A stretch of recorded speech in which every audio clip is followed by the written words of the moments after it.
Hi guys. Tonight we begin by stepping into the golden hour before dawn in ancient Egypt, when the air finally releases the last stubborn heat of the day and the Nile breathes its cool silver breath across the land. You are standing in the courtyard of a household near the temple district of what the Egyptians call Waset, the city we now know as Thebes, in the south of the kingdom. The year is somewhere around 1300 BCE.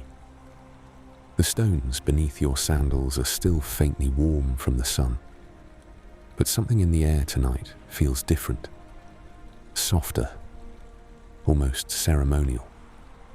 You have come here because of a rumor, a whisper passed between merchants and physicians and temple servants for as long as anyone can remember, that the people of this valley, these sun-drenched, desert-surrounded, flood cycle-following people, know something about the human body that the rest of the ancient world has not yet discovered.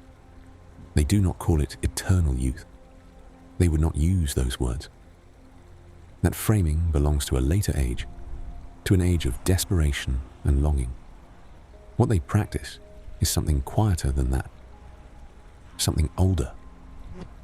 They call it Nefer, the good, the beautiful, the flourishing. And they pursue it not through magic or medicine alone, but through a set of nightly rituals so precise, so layered, so deeply embedded in daily life, that they perform them the way a river follows its banks, without effort, without question. Because this is simply how life is lived here, in the valley between the desert and the flood. Before you get comfortable, take a moment to like the video and subscribe, but only if you genuinely enjoy what I do here. And while you're settling in, drop your location and the local time in the comments. I love knowing where in the world people are listening from tonight. Now, dim the lights, let your body settle, and follow me into the ancient Egyptian night. The first thing you notice when you step deeper into the courtyard is the sound of water, not the Nile itself, which is still a few minutes' walk to the east, but water closer than that, contained water, intentional water. The sound of it being poured slowly from a clay vessel into a shallow basin carved from limestone. A woman is standing at the basin. She is perhaps 40 years old, perhaps more. It is difficult to tell in this light, and it will be difficult to tell for reasons you will come to understand before this night is over. She wears a linen sheath dress, pale as moonlight, so finely woven you can see the lamplight passing through it when she moves. Her hair is dark and oiled, pulled back from her face in a smooth rope that rests over one shoulder. She is not washing. Not exactly.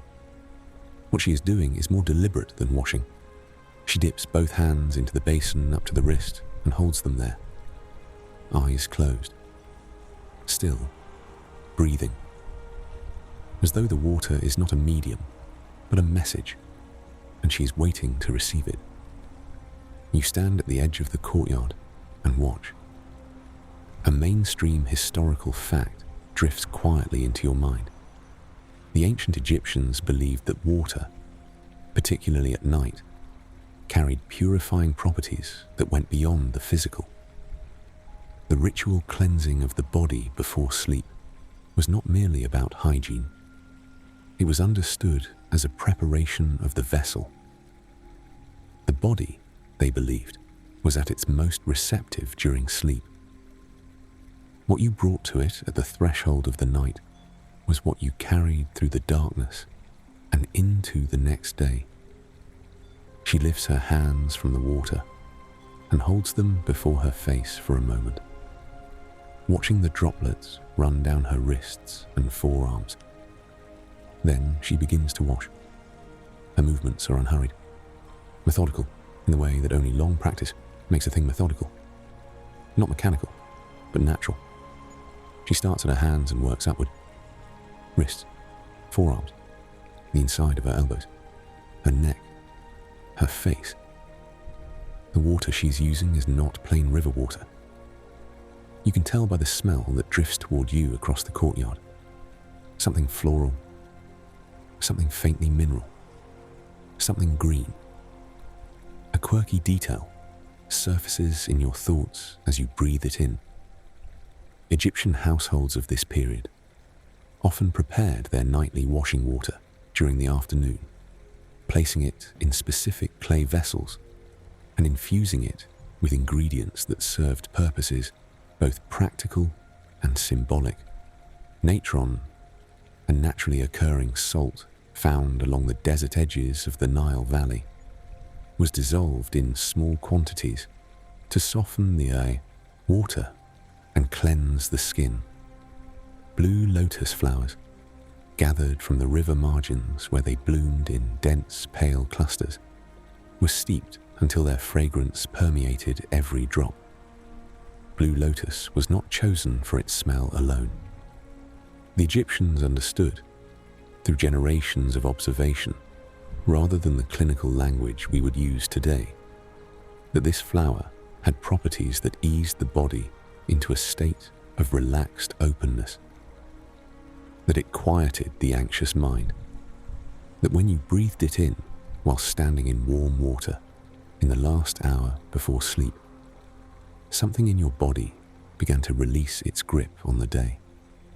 She reaches for a small linen cloth folded on the basin's rim. She presses it gently against her face and holds it there. You watch the cloth absorb the water, and then she draws it slowly downward, across her neck, her collarbones, the tops of her shoulders. You notice something. Her breathing has changed. When she came to the basin, it was the breathing of someone who had been moving through the world, slightly quick, slightly shallow. The breathing of a person whose mind was still running through the list of things done and undone. Now it is slower. Each inhale comes from deeper in the chest. Each exhale takes a little longer to complete. The water is working, not through magic, through the oldest mechanism in the human body, the one that notices when the skin cools, and the fragrance enters the nose, and the hands stop doing, and begin simply being. The one that begins to lower the body's temperature, to quiet the hormones of wakefulness, to let the first faint chemical whisper of sleep begin its approach. She finishes. She pats the last of the water from her skin with a fresh linen square and turns toward the inner room of the house. As she passes you, she does not seem surprised to find you standing there. She nods, a small, dignified acknowledgement. You follow. The inner room is dim. A single oil lamp burns on a low shelf. The flame is small, deliberately small, you will realize, casting a circle of amber light that barely reaches the walls. The walls themselves are painted, and in the lamplight, the colors glow with a warmth that seems almost alive. Lotus flowers, water birds, the repeated figure of a woman in profile, her arm extended, her expression serene. There is a bed, raised on a wooden frame, perhaps 40 centimeters from the ground, covered with layers of linen so fine they seem to dissolve into each other. At the head of the bed, where a modern person would place a pillow, there is instead a headrest carved from a single piece of calcite stone, shaped to cradle the neck, its curve as deliberate as a sculptor's best work.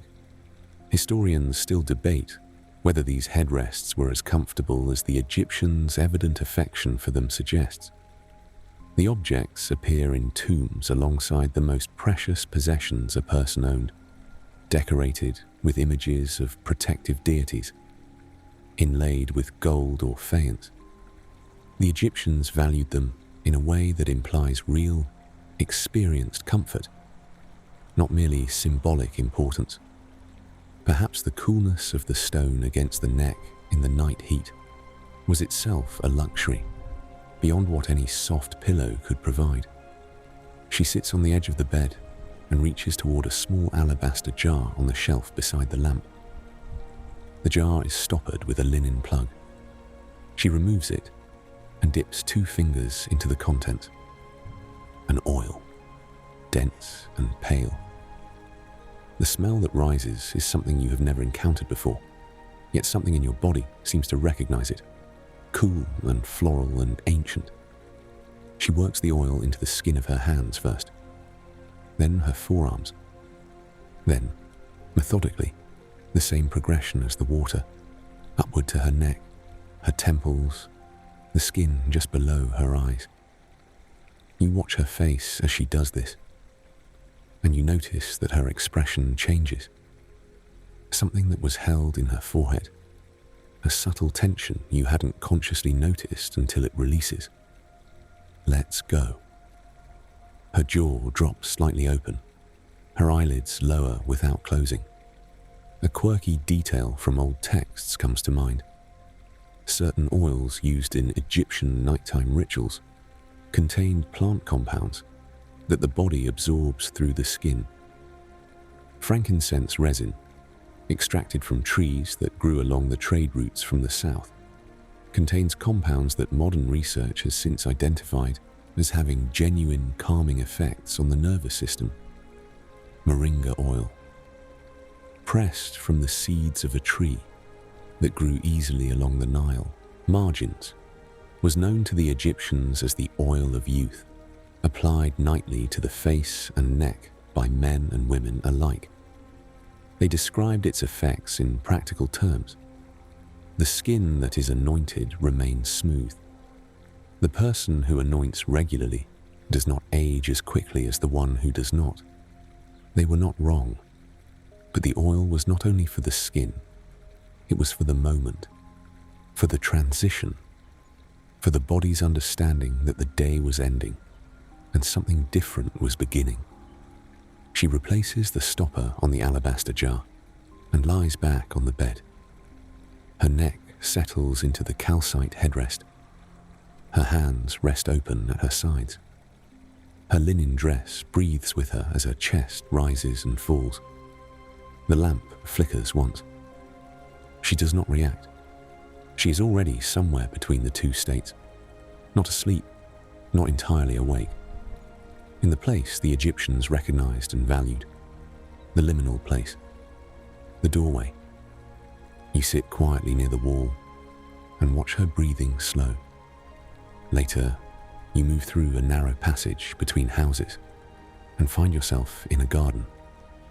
It is small, a rectangle of dark soil enclosed by mud brick walls, accessible from the rear courtyard of a house that appears to belong to someone of some standing. The garden is not ornamental. Nothing in this culture, at this level of daily life, is purely ornamental. Everything that grows here grows because it serves a purpose.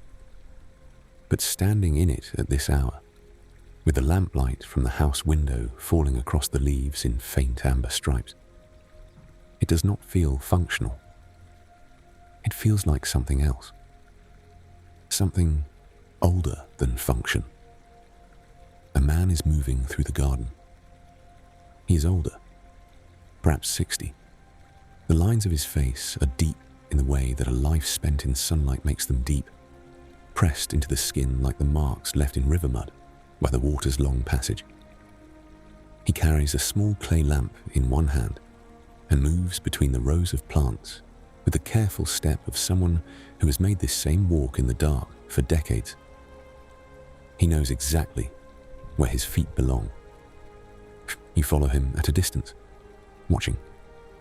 He stops at the first row, kneels, reaches into the leaves and cups a cluster of small white flowers in his palm. He lowers his face to them and breathes in, holds the breath, releases it slowly. He does not pick the flowers. He only breathes them. Then he moves to the next row. A mainstream historical fact comes to you quietly as you watch him. Ancient Egyptian gardens were not arranged by accident. Archaeological evidence from sites across the Nile Valley, from the workers' village at Amarna to the great estates near Memphis, shows clearly that certain plants were cultivated specifically for their effects on the body and mind at night. The Egyptians understood the relationship between plant fragrance and human rest in a way that was practical, experiential, passed down through observation across many generations. He reaches the second row. These plants grow taller. Their stems are woody near the base, feathery at the top. He pinches a single leaf from one stem and rolls it between his fingers. The smell that releases into the night air reaches you even from this distance. Chamomile. You would know that smell anywhere, even here, even now. That particular dry warmth, that apple and hay complexity that the smell carries. It is one of the oldest smell memories humans seem to carry, crossing cultures and continents and thousands of years without losing its essential character. He brings his fingers to his face and breathes again, more slowly this time. His eyes close.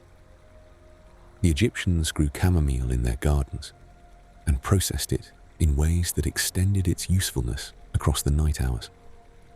They dried the flowers and stored them in sealed clay vessels. They steeped them in warm oil. They placed bundles of the dried plant beneath the headrests of people who struggled to find rest. A quirky tidbit from medical papyri of the period mentions the use of chamomile specifically for what the scribes described as the racing mind that will not settle, the condition we might recognize as the anxious wakefulness that keeps a person staring at the ceiling when sleep should have come hours ago. He finishes his slow walk through the garden and pauses at the far end, where a single plant grows separately from the others, in a pot rather than in the ground. It is a different species from everything else here. The leaves are broader, darker. The flowers that have already finished blooming, left behind small seed heads that rattle faintly when the night breeze touches them. Blue lotus again, but a different form, a planted form, cultivated. He reaches into the pot and cups one of the remaining flowers, a late bloom, slightly past its peak, and brings it to his face. This time, he stays longer. His whole body seems to quiet around the flower. His shoulders, which you hadn't realized were slightly raised, lower by perhaps a centimeter.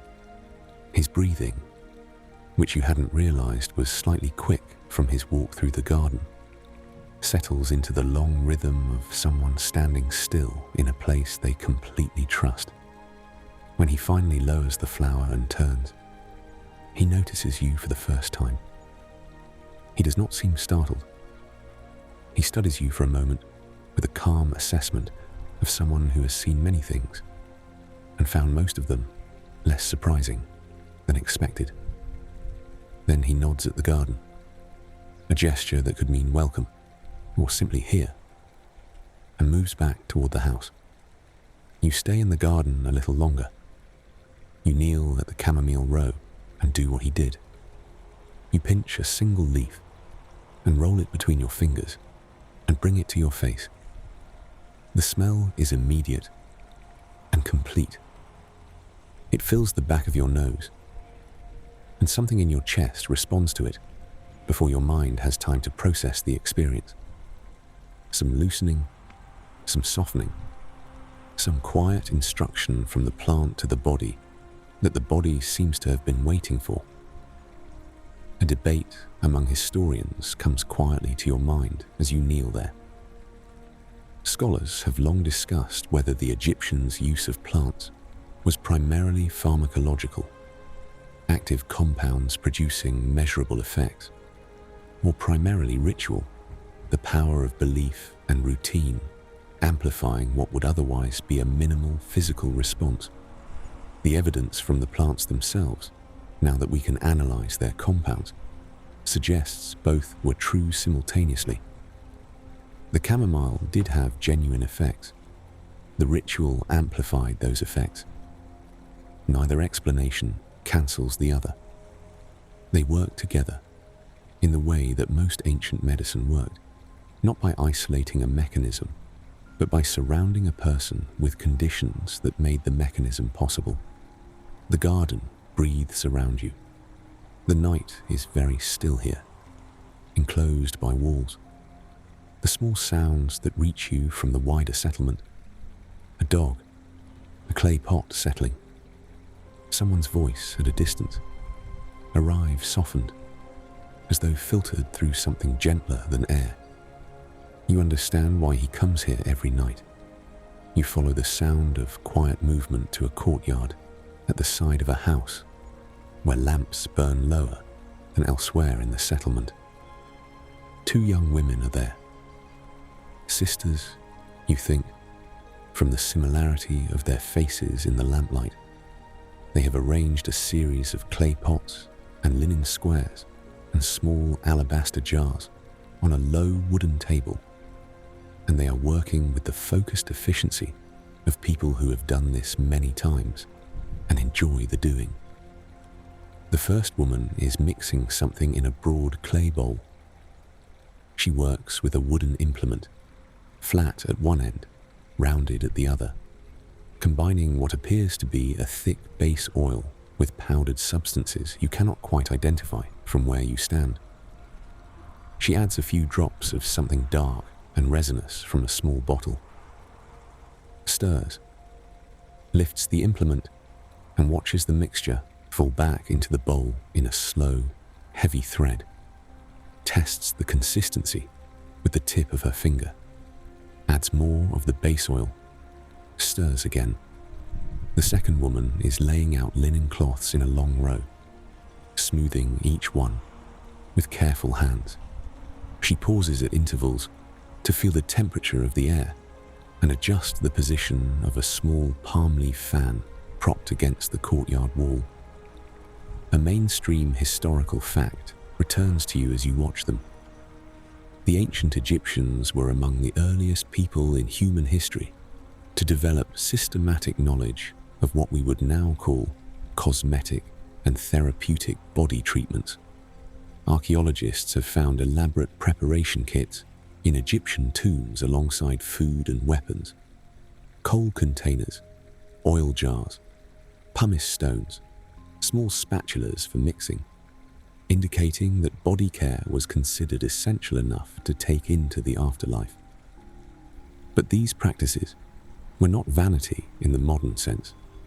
They were understood as maintenance of the body's capacity to function, to resist illness, to age with dignity rather than degenerate rapidly.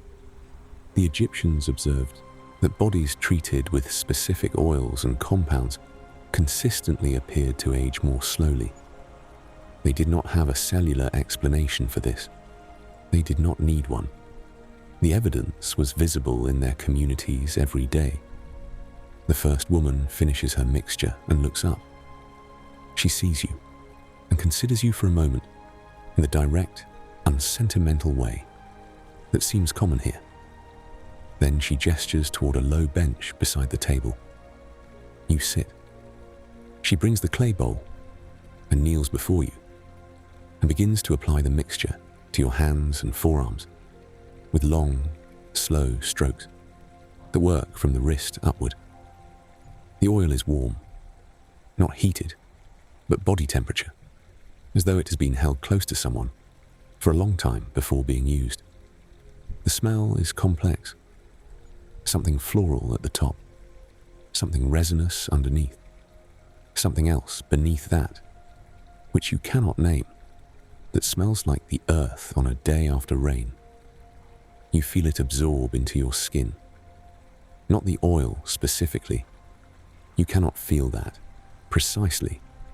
What you feel is the change in the skin after the oil, a softening, a slight cooling as the surface layer settles, and the mixture begins to do whatever it is doing at a level below your direct awareness. Something in your forearms relaxes that you hadn't known was tense. A quirky tidbit surfaces as she works upward past your elbows. Certain ingredients in Egyptian body oils have been analysed by modern researchers who found compounds with genuine anti-inflammatory properties. Frankincense, Moringa, castor oil, the expressed oil of blue lotus seeds. What the Egyptians described in terms of maintaining the softness and suppleness of the skin actually corresponded to measurable biochemical effects. The oils reduced skin inflammation. They maintained the barrier function of the skin against the drying effects of desert air. They slowed certain visible aspects of skin aging in ways that the Egyptians observed and documented and built into their nightly practice, without ever needing to explain the mechanism. They simply noticed it worked. She moves to your shoulders. The weight of her hands is steady and confident. She works a particular spot below your left shoulder blade, a place that holds tension so specifically that you feel the moment it releases as a small shock.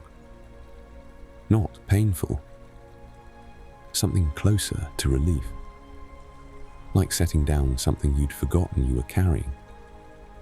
The second woman approaches with a warm linen cloth and wraps it gently around your forearms over the oil. She says something quiet to her sister that you don't understand. Her sister answers in the same soft register. You don't need to understand the words to understand the register. It is the voice people use in spaces where rest is near. Historians still argue about the precise social context of these body care rituals in ancient Egypt. Some scholars believe they were primarily practiced by the elite, accessible only to those with resources to afford the imported ingredients and the household staff to apply them.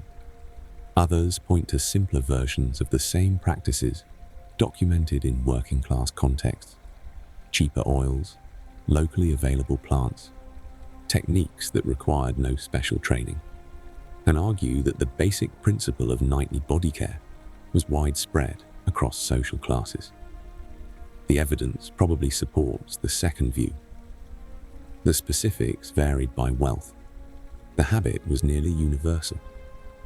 You sit quietly as she finishes, and the linen wrapping warms against your arms. The oil continues to absorb.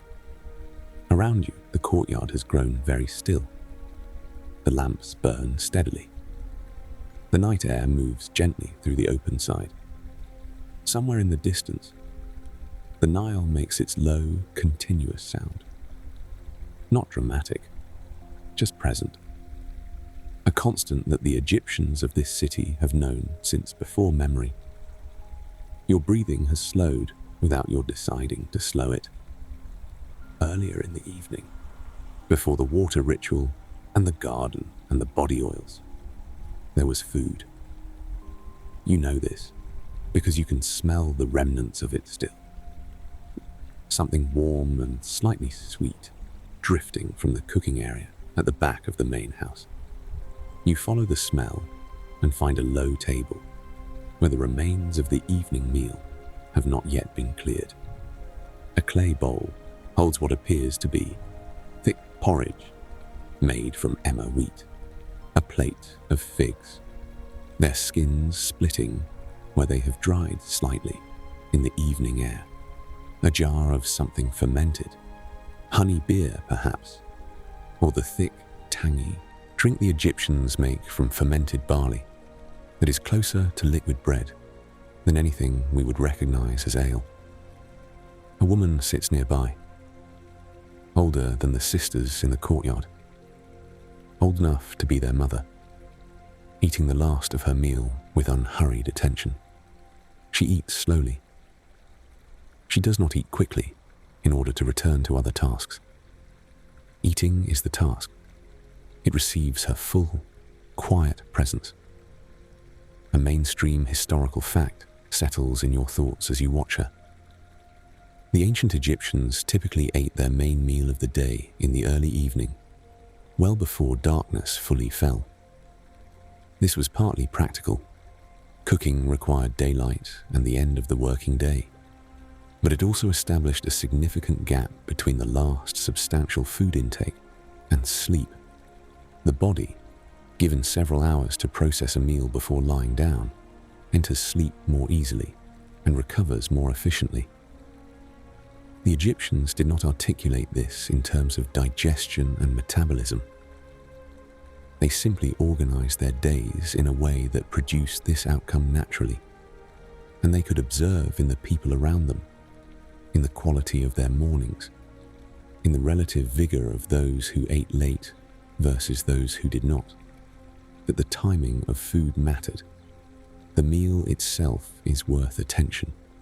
What is on this table is not accidental. The emmer wheat porridge is rich in nutrients that have specific relationships to how the body performs its overnight work.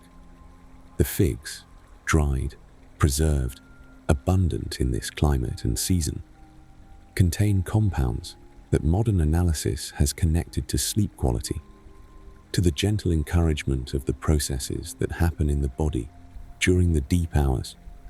The fermented barley drink provides trace amounts of compounds that ease the transition from wakefulness without disrupting the structure of sleep in the way that stronger alcohol would. None of this is why she eats these things. She eats them because they are what grows here, what ferments here, what feeds the people of this valley through the long months between floods. But the body receives them as it receives anything, according to what they actually are. And what they actually are, for this purpose, is optimal. She notices you, looking at the table, and gestures toward the food in an invitation that needs no translation. You take a fig from the plate. It is dense and very sweet, with a complex, dark flavor underneath the sweetness that speaks of something the plant has been doing for months before this moment. You eat it slowly, the way she eats. A quirky tidbit from village traditions comes to mind as you chew. Certain Egyptian communities had specific beliefs about what should and should not be eaten in the evening. Heavy meats late at night were understood to disturb sleep. The body laboring through the night to process something that should have been consumed during the activity of the day. Light foods, plant foods, fermented foods, foods that the body recognized easily and processed gently. These were considered evening foods. The evening table was not a place for feasting. It was a place for provision, for giving the body exactly enough, in exactly the right form, to sustain the work of the night. She finishes eating and sets down her bowl.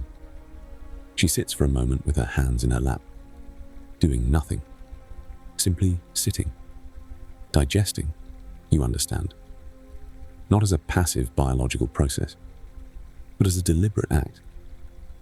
She is giving her body time to receive what she has given it. She is not rushing to the next thing. The lamp beside the table burns steadily. The warm evening air drifts through the open roof overhead, carrying the smell of the river and something floral from the garden. The fig is still sweet on your tongue. There is a room in this house that you almost miss. It is set off from the main sleeping area by a low doorway, and when you pass it earlier in the evening, you see only darkness inside and assume it is a storage space. But now, much later, when most of the household has moved towards sleep, and the lamps are burning at their lowest, and the settlement outside has grown quiet in that particular way. It grows quiet only in the deepest part of the night. Now you notice that there is someone in the dark room. You stop. You stand at the threshold. You look in. A man sits cross-legged on a reed mat in the center of the small room. His eyes are closed. His hands rest palms up on his knees. He is not asleep. His posture is too deliberate for sleep. And yet everything about his body, the depth of his stillness, the quality of his breathing, the complete absence of the small restless movements that characterize wakefulness, suggests that he is somewhere else, somewhere between. His breath is audible, not loud, not labored, but deliberate in a way you can hear even from the doorway. Long inhale, longer exhale, a pause at the end of each exhale that seems to extend a little further than lungs can hold. And then the next inhale begins, rising from somewhere very low in the body, moving upwards slowly before releasing. He's doing something with his breath on purpose, something learned. A mainstream historical fact moves through your thoughts as you watch him. The ancient Egyptians understood the breath as more than respiration. Their word for breath, shu, was related to their word for the air god Shu, and also to their understanding of the animating force that sustained life. Medical papyri from the period, most notably the Ebers Papyrus, describe breathing practices prescribed for specific conditions. Physicians of the era instructed patients in techniques of slow, controlled breathing as treatments for anxiety, for the racing heart, for the inability to sleep. These instructions were not framed in terms of the nervous system or oxygen exchange. They were framed in terms of restoring the correct relationship between the person and the air, which amounted, in practice, to the same thing. His exhale now is longer than any exhale you have heard outside of sleep. He releases the air through slightly parted lips, slowly, as though pressing it out rather than simply releasing it. His chest deflates in careful stages. His shoulders drop an increment further than they already were. His face, which was already still, becomes somehow more still.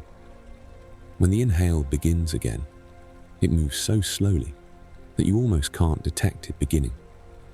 His chest does not rise first. His belly does.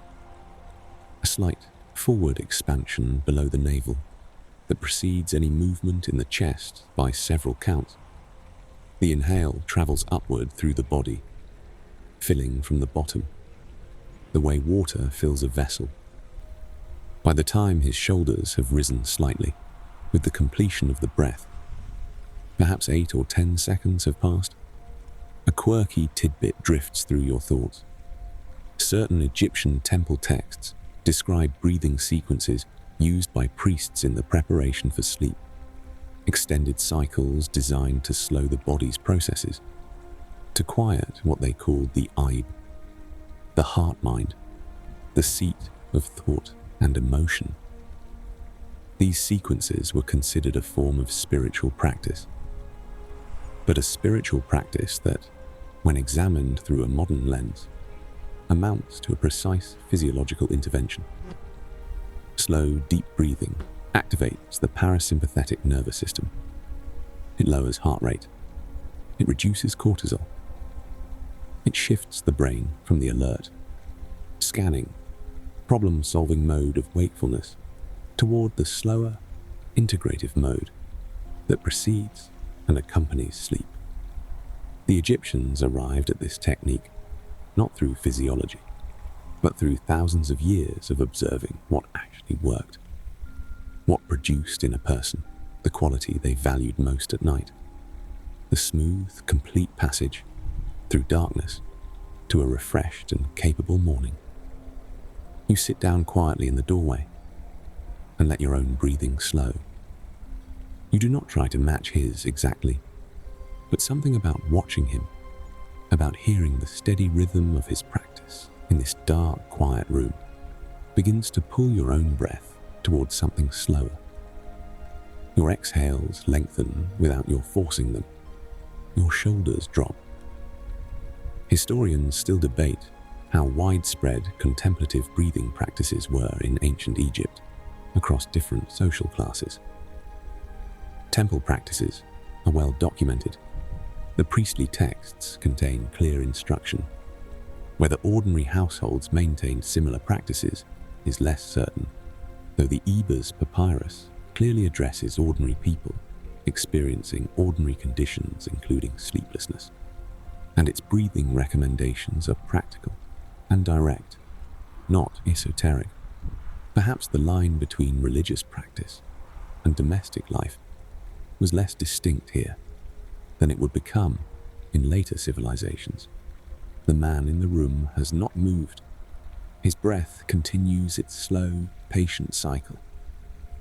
You stay at the doorway for a long time. On a low shelf in the main room of the house, among the oil jars and linen squares and small, carved amulets, there is a coal pot. You have seen dozens of them in the course of this night. Every household seems to have at least one. They appear in children's rooms and old women's rooms and the rooms of men who work in the fields. The pots are small, usually cylindrical, made of alabaster or limestone or painted ceramic. They have a small applicator, a thin stick of wood or bone or ivory, ground smooth, resting beside them or tucked inside them when not in use. You pick up the pot and turn it in your hands. The coal inside is a finely ground black powder. You touch the tip of your finger to it, and then touch your finger to the skin below your eye. The powder transfers with a slight coolness, like touching ice that has been softened to a powder. A mainstream historical fact comes to you as you hold the small pot. Coal, prepared from galena, a naturally occurring lead sulfide mineral, or from the burnt remnants of various plant materials, was used by ancient Egyptians of every social class and both genders as a daily and nightly preparation applied to the eyes. Modern analysis of ancient Egyptian coal has produced a complicated picture. Galena-based coal contains compounds that, in controlled amounts, stimulate the body's production of nitric oxide, which plays a role in immune response. Egyptian medical texts specifically recommend coal as a prophylactic against eye diseases, particularly the eye infections that were common in a hot climate near standing water. And modern researchers studying the samples have found that the recommendation appears to have had a genuine pharmacological basis. But the coal was not only medicine, it was ritual. It was the mark of transition, of moving from the public self to the private self, from the face that moves through the world to the face that meets the night. Applying it was a deliberate act of preparation, a signal sent through the familiar weight of the applicator and the familiar smell of the mineral powder and the familiar slight coolness of the substance against the skin to the body and the mind that the day was finished, that a different mode of being was now appropriate. You replace the pot on the shelf carefully.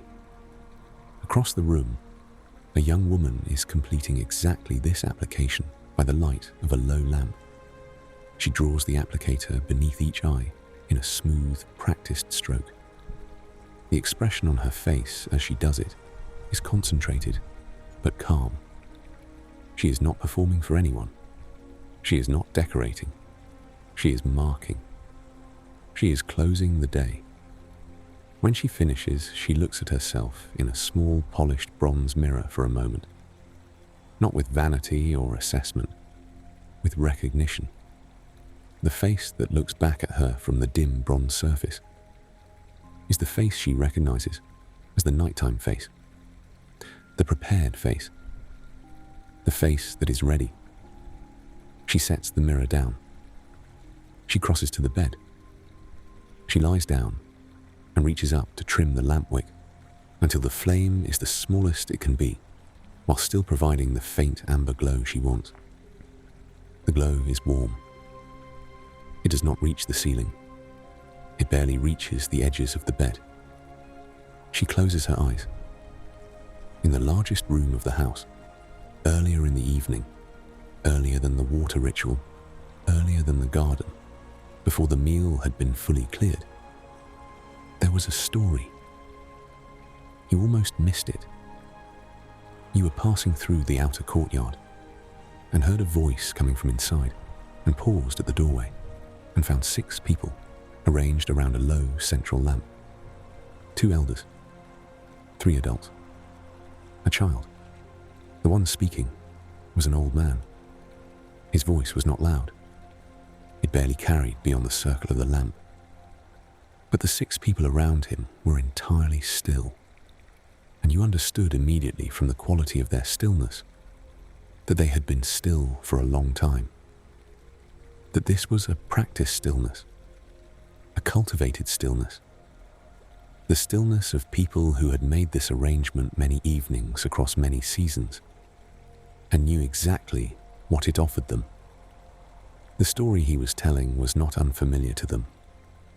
You could tell this from the way the child's lips sometimes moved slightly ahead of a phrase, anticipating what was coming. The adults' faces were not the faces of people encountering something new. They were the faces of people recognizing something old, something that becomes truer with repetition rather than worn by it. He spoke slowly. He used long pauses. He let the details accumulate without hurrying them toward a resolution. There was a river in the story. There was a woman who moved through reeds. There was a boat and a journey, and something at the end of the journey that had been lost and was found, not dramatically, not with triumph, but quietly, arriving back into the hands that had always held it, though the hands had forgotten this while the searching was happening. A mainstream historical fact drifts through your mind as you remember standing in that doorway.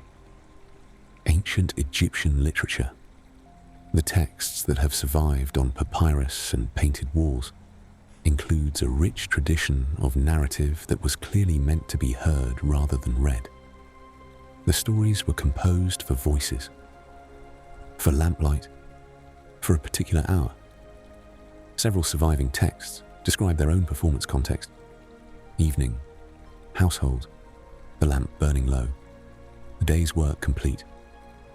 The Egyptians understood the story as technology, not consciously, not in those terms, but they understood that the mind arriving at sleep directly from the activity of the day arrived badly, agitated, unprocessed, full of the unfinished business of wakefulness, and they understood that a story, received passively, hearing rather than doing, following rather than leading, a story worked on the mind like water works on stone, slowly, continuously, reshaping the surface until the sharp edges were gone.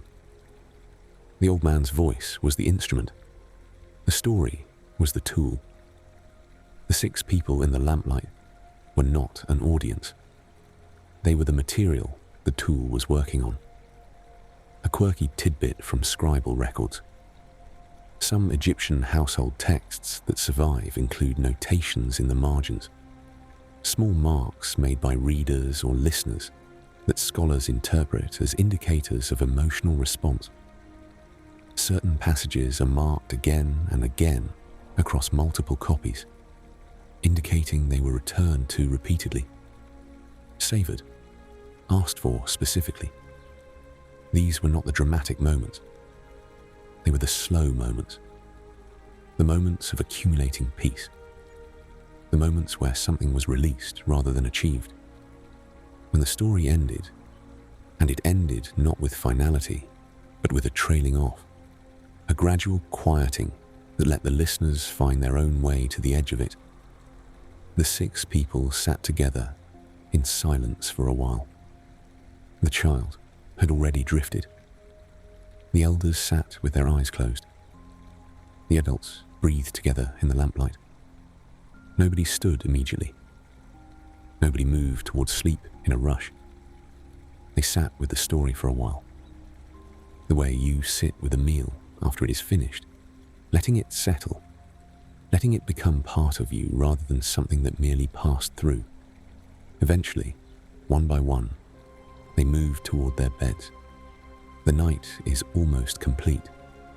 You are standing on the rooftop of the house now, looking out over the settlement as it breathes its slow, collective breath in the deep hours before the first birds begin. The Nile is a pale ribbon in the darkness to the east.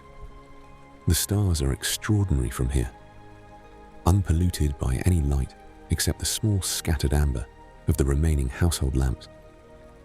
They don't twinkle the way stars do in humid air. They pulse, slowly, steadily, as though they are breathing too. You have followed this household through its entire evening, and you know something now that you did not know when you arrived. The secret that people whisper about, the knowledge these people have, the thing that makes them age differently, rest more completely, wake with a quality of presence that visitors from other places notice and cannot quite account for. It is not one thing. It was never one thing. It is the water infused with lotus at the threshold of the night, and the garden breathing its plant intelligence into the dark air, and the oil applied with slow hands in the direction of rest, and the meal eaten at the right hour and in the right spirit, and the breath used deliberately as a bridge between the waking world and the sleeping one, and the small ritual of the coal marking the face for the night, and the story received in the body as a gift rather than consumed as entertainment. Each one alone would do something. Together, they do everything. They create, through repetition and intention, an accumulated practice across a whole life. A body that arrives at sleep ready. A mind that arrives at sleep unburdened. A person who moves through the darkness and emerges into the morning, not merely rested but genuinely restored. Nefer. The good. The beautiful. The flourishing. They did not call it eternal youth because they were not seeking immortality. They were seeking exactly what the body needs to live well through the years it is given. The quality of morning that only comes from the quality of night. The particular light in a person's face that is not the light of youth specifically, but the light of someone who has been sleeping, as though sleep matters. It does matter. It has always mattered. And standing here on this rooftop in the ancient Egyptian night, you understand with a certainty that feels less like acquired information and more like a recovered memory, something you always knew but had set aside, that the rituals you watched tonight were not exotic or inaccessible or belonging to another time. They were simply attention given to the body at the end of each day, the same body you live in, the same darkness you move through every night, the same threshold between waking and sleeping that every human life has always crossed. In every century, in every civilization, under every arrangement of stars. The Egyptians crossed it carefully, with water and fragrance and oil and breath and story, and the small deliberate marks of preparation. They crossed it the way you cross something you understand to be important. Let the night receive you now in that spirit. Let the day be finished, fully, completely finished. Let your hands be open. Let your breath find its own slow length. The stars above this valley are the same stars that have always been there. The river below this rooftop has been making that same sound for longer than the city has existed. You are standing inside a lineage of human rest that goes back to before memory. You belong to it. You always have. Let it hold you now. let go, and sleep.